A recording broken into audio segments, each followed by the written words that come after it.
Croeso cynnas i Oedfa Sul y Blodau, rhydd gyfle i ni edrach o'r newydd ar hanes cyfarwydd yr Arglwydd Iesu Grist yn archogaeth i Jerusalem. A'r adnod yna cipiodd pob un dilledyn a'i roi dano. Dwch i ni weddio. Arglwydd yw sanctaidd a thragwyddol. Nerthan ni trwy dy ysbryd glan i seinio dy glodydd ac i'n rhoi yn hunan i ddwasanaethu mwyn dy fab Iesu Grist yn gwaredwr bendigedig. Amen. Nod am ymddiried rhan nesa'r Oedfa i ofal Susan Williams, sy'n cydweithio â ni trwy genhadaeth cynllun EFE ymhlith plant ag ieuenctid a theuluodd wrth odra'r Wyddfa.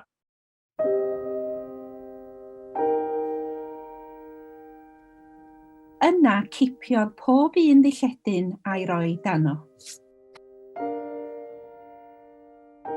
Llawen hân fawr ferch Seion, bloeddian uchel ferch Jerusalem, weled y frenin yn dod atat a buddigoliaeth a gwaredigaeth, yn ostyngedig ac yn marchogaeth ar asyn, a'r ebol llwdwn asen.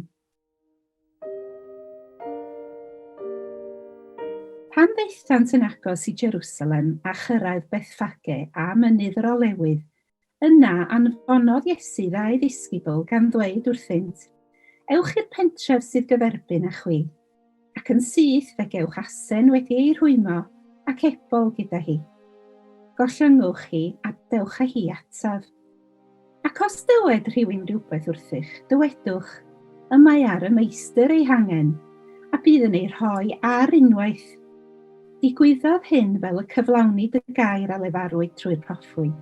Dywedwch wrth ferch Seion, weled y frenin yn dod atat, yn ostyngedig ac yn marchogaeth ar asyn, ac ar ebol, llwdwn anifail gwaith. Aeth y disgyblion a gwneud fel y gorchmynodd Iesu iddynt, deithant ar asen a'r ebol ato, arhoesant ei mentyll ar ei cefn, ac eisteddodd Iesu arnynt. Teinodd tyrfa fawr iawn ei mentyll ar y ffordd, ac yr oedd eraill yn torri canghennau o'r coed ac yn ei teinu ar y ffordd.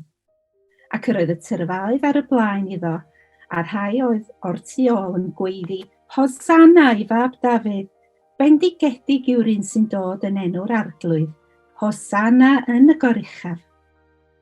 Pan ddaeth ef i mewn i Jerusalem, cynhyrfwyd y ddinas drwyddi. Yr oedd pobl yn gofyn, pwy yw hwn? A'r tyrfaoedd yn ateb, y proffwyd Iesu yw hwn o Nazareth yng Galilea.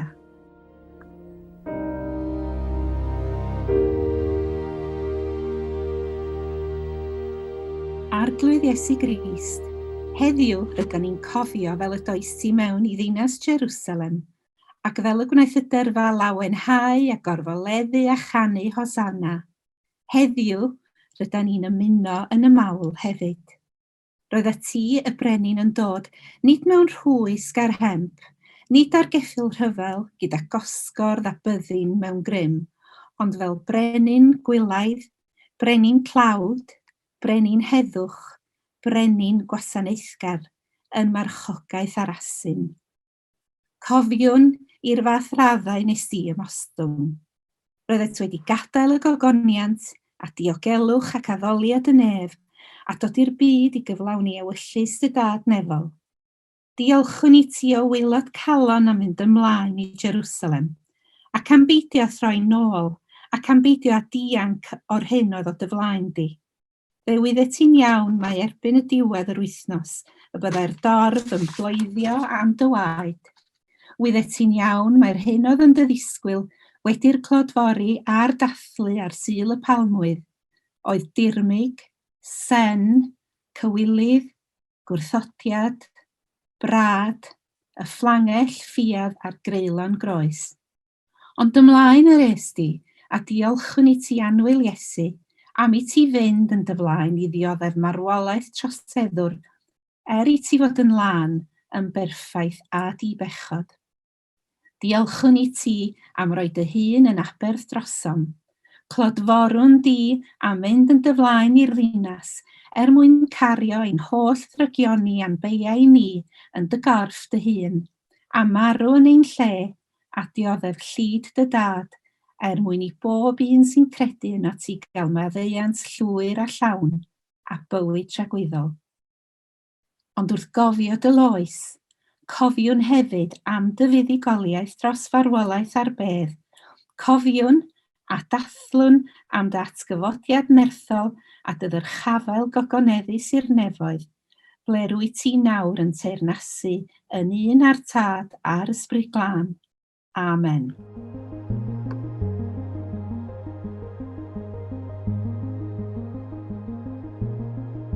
Be welwn ni ar Sul y Palmwydd?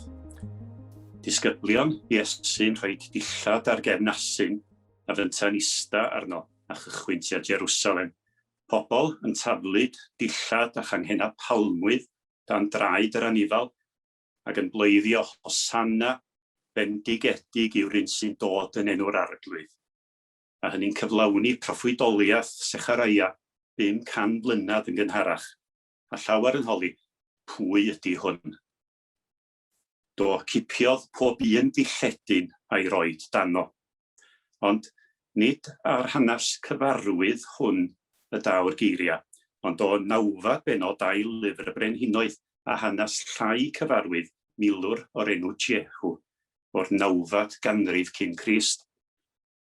Joram fab Ahab oedd brenin Israel ar y pryd, ond daw proffwyd at Jehu i weneinio'n frenin yn ei le.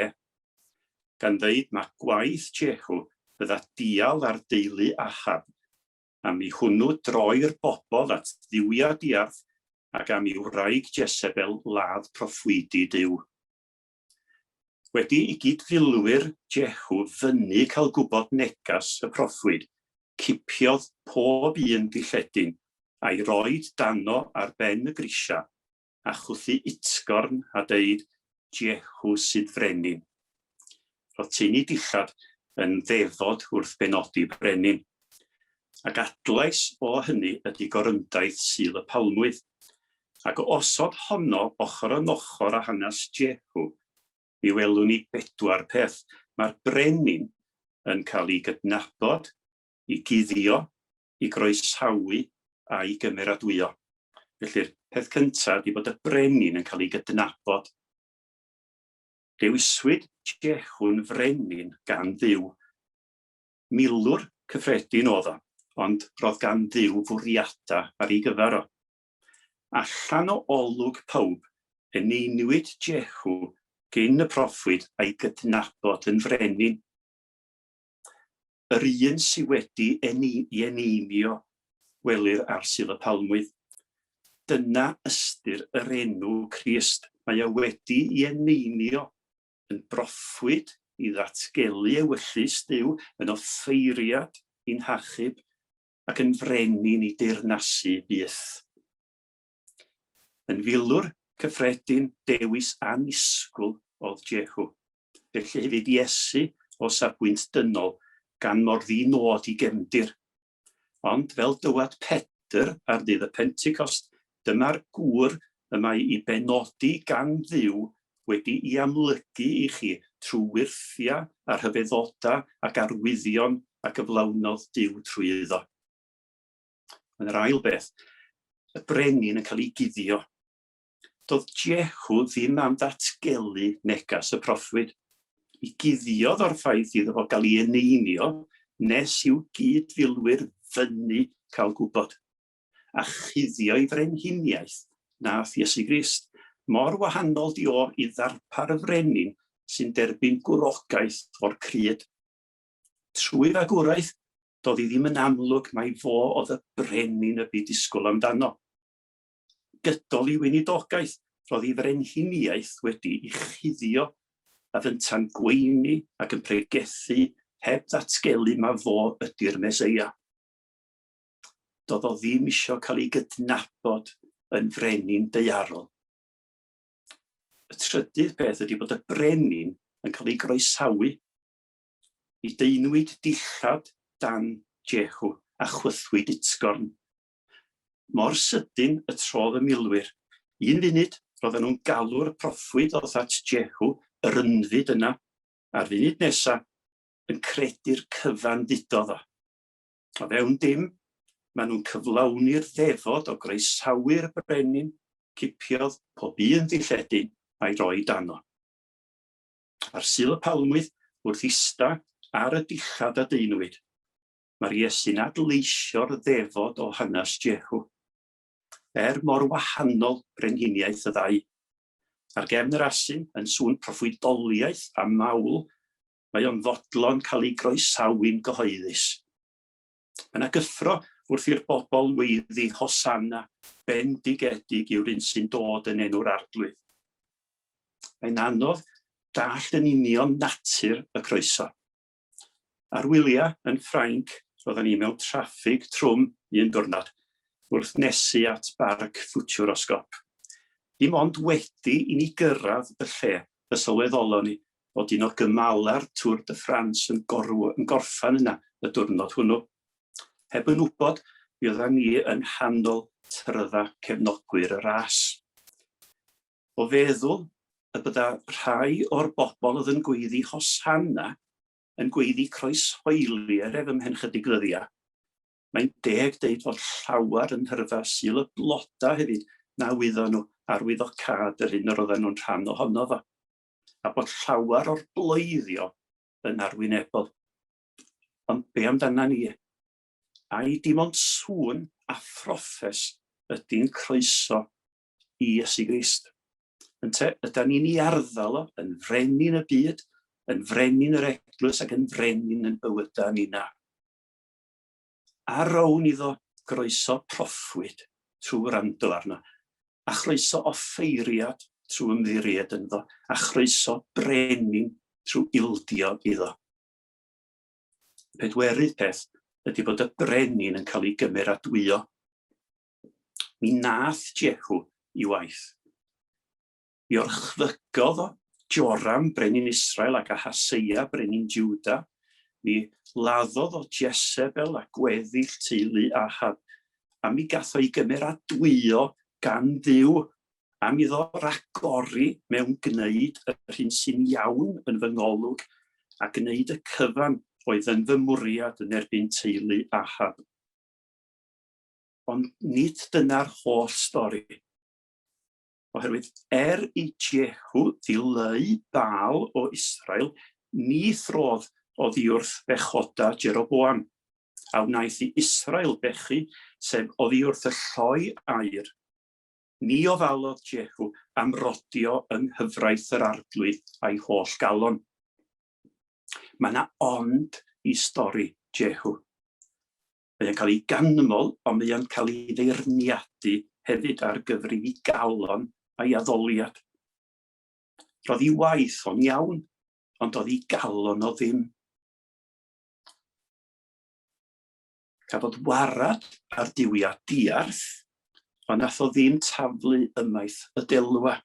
Mi ddeliodd a phechoda a ddolwyr Baal, ond nath o ddim delio a'i bechod ei hun yn plygu i ddelwa. Ac mor wahanol y brenin Iesu, a'i holl fryd ar i fyddhau i Dduw, a fynta ar lwybr dioddefaint a marwolaeth. Yn Gethsemane i weddi fydda gwneler dy ewyllus di. I fwyd a diod oedd fod yn ffyddlon i Dduw, ac o gariad ato y cyflawnodd o i waith. Mor wahanol ydy'r Iesu i Jehu'r brenin dialgar a gwaed ar ei ddilo.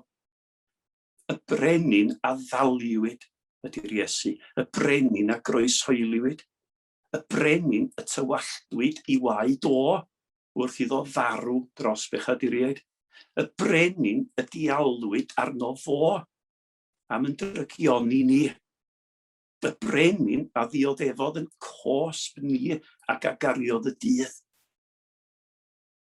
Ac yn wahanol i Jehu, mi gath Iesu i gymeradwyo'n llawn. Ond nid ag eiria yn unig, yn ei farwolaeth, nid llais Duw ddaw ar gymeradwyaeth. Rhwygwyd llen y deml yn ddwy, siglwyd y ddaear a hollwyd y creigiau, a gorwyd y bedda, a chyfodwyd cyrff llawer o'r saint. Mae Duw yn cadarnhau bod Iesu wedi cwblhau ei waith. A'i atgyfodiad ydy'r cadarnhad bod na ffordd i'r nefoedd i bechaduriaid a bod marwolaeth wedi colli'r dydd. Mae'r Iesu wedi bodloni Duw trwy ei weinidogaeth a trwy farwolaeth drosto ni. Does na ddim ond ynghlwm wrth gymeradwyaeth Duw i'w fab. Ac mae Duw eisiau i ni i gymeradwyo trwy gredu'r hyn a ddatguddiwyd amdano, a'i groesawu trwy gredu ynddo fel yn hachubwr a'n brenin. Y brenin ydi o. Weithiau, gawn ni draffath i gysoni hynny ar anawstera da ni'n ei wynebu. Fedrwn ni'n dallt pam fod y brenin yn caniatáu rhai pethau. Ond mae gras Duw yn galluogi i ddal i gredu, mae Crist ydy'r brenin sy'n teyrnasu dros bob dim ac yn gwarchod drosto ni trwy amgylchiadau o bob math, yn cynnwys y pandemig a'n blinodd cyhyd. Y Duw dros nerf a gras i'r brenin Iesu i ymddiried ynddo fo, yn ei a'r galfaria hyd yn oed, sy'n yn galluogi ni'n ei bwyso arno ym mhob gofid.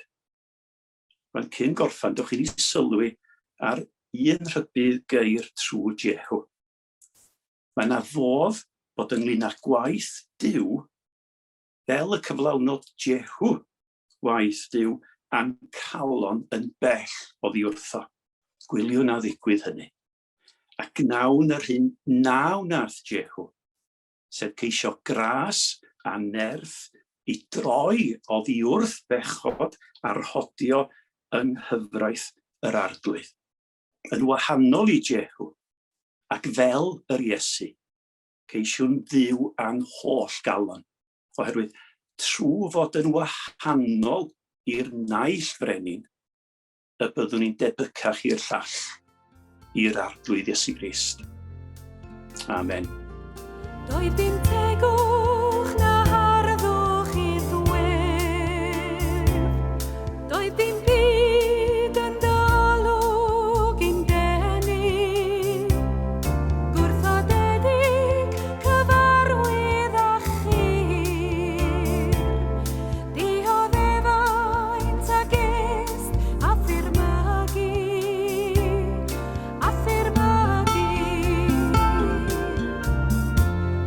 Beth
gras yn harglwydd Iesu Grist, a chariad Duw, a chymdeithas yr ysbryd glân fo gyda ni i gyd, hyd byth bythoedd.